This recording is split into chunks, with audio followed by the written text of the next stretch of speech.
نحمده ونصلي على رسوله الكريم اما بعد عن ابي موسى الاشعري رضي الله تعالى عنه عن النبي صلى الله عليه وسلم قال تعاهدوا هذا القرآن فوالذي نفس محمد بيده لهو اشد. اس حدیث پاک میں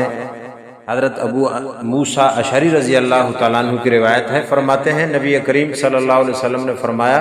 کہ اس قرآن کی حفاظت کرو، قسم ہے اس ذات پاک کی جس کے ہاتھ میں محمد کی جان ہے صلی اللہ علیہ وسلم، یہ قرآن بہت تیزی سے نکل جاتا ہے، تیزی سے نکل جاتا ہے، اور اس سے زیادہ کہ اونٹ رسی کھولنے کے بعد بھاگ جاتے ہیں۔ قرآن پاک مسلم اور بخاری کی روایت ہے کہ مطلب یہ حدیث پاک کا یہ ہے کہ اگر اونٹ کا حفاظت کرنے والا اپنے اونٹ کی طرف سے غفلت برتے تھوڑی دیر کے لیے تو اونٹ رسی سے نکل کر بھاگ جاتا ہے،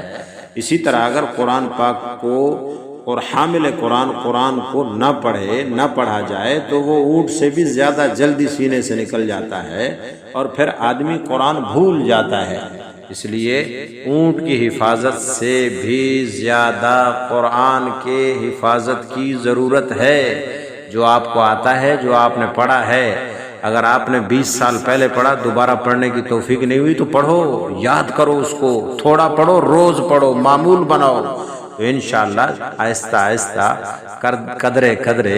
چلتے چلتے آپ پہنچ جائیں گے، آپ کو قرآن یاد ہو جائے گا۔ نہیں آتا، اس وقت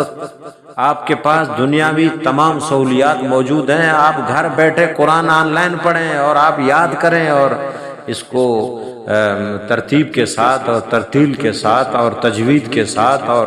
محنت کے ساتھ اور لگن کے ساتھ تھوڑا سا وقت دیں، انشاءاللہ قرآن یاد ہو جائے گا۔ اس کو پکڑیں، یہی تو ہمارے پاس سرمایہ ہے جو ہماری بخشش کا ذریعہ بن سکتا ہے۔ اللہ تعالی ہمیں توجہ اور محنت اور شوق اور جذبہ نصیب فرمائے۔ وآخر دعوانا ان الحمد للہ رب العالمین۔